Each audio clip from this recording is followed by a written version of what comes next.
Isang mapagpalang araw po sa ating lahat. Ako po si Nicole Castillo and welcome po sa aking daily devotion.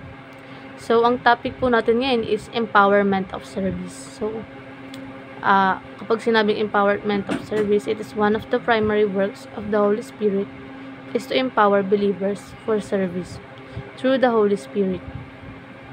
God equips and strengthens His people to accomplish His purposes.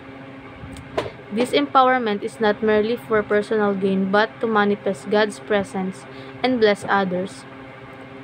The Holy Spirit gives spiritual gifts, boldness, and wisdom, enabling every believer to serve in ways that bring glory to God and build up the church.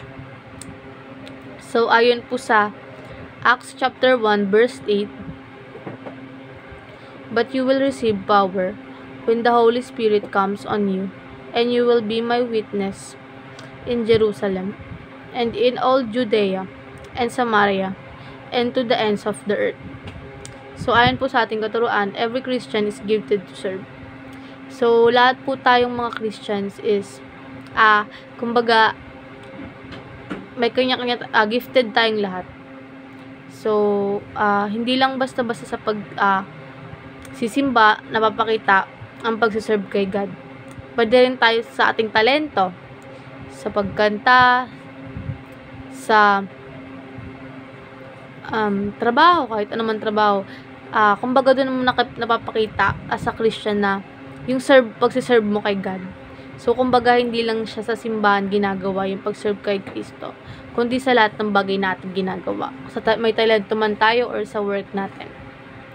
So, next is every Christian is called to witness. So, hindi lamang po mga pastors and missionaries o mga ngaral ang may tungkulin na ibahagi ang ebanghelyo. So, tayong lahat bilang anak ng Diyos ay may responsibilidad na ipahayag ang mabuting balita ni Kristo. Sa ating mga salita, kilos, dapat nating ipakita sa mundo ang pag-ibig, biyaya at ng ating Panginoon.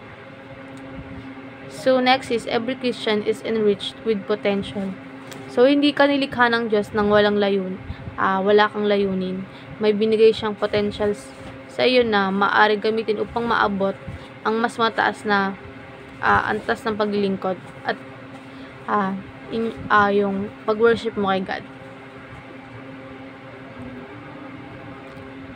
So, para naman po sa ating application, utilize your spiritual gifts now.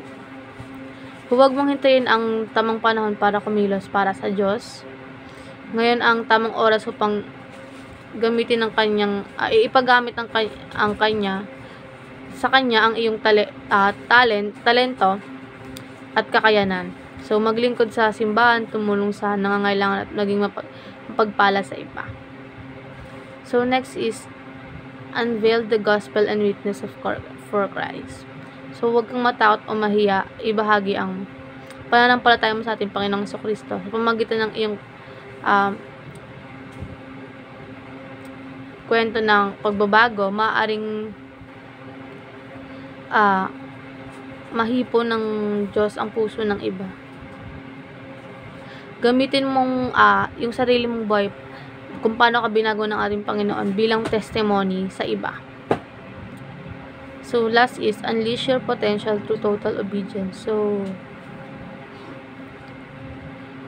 So, ang pag-grow daw po natin is nangyayari kapag lubos tayong sumusunod sa kalooban ng Diyos, kapag sinuko natin ang ating buhay sa Kanya.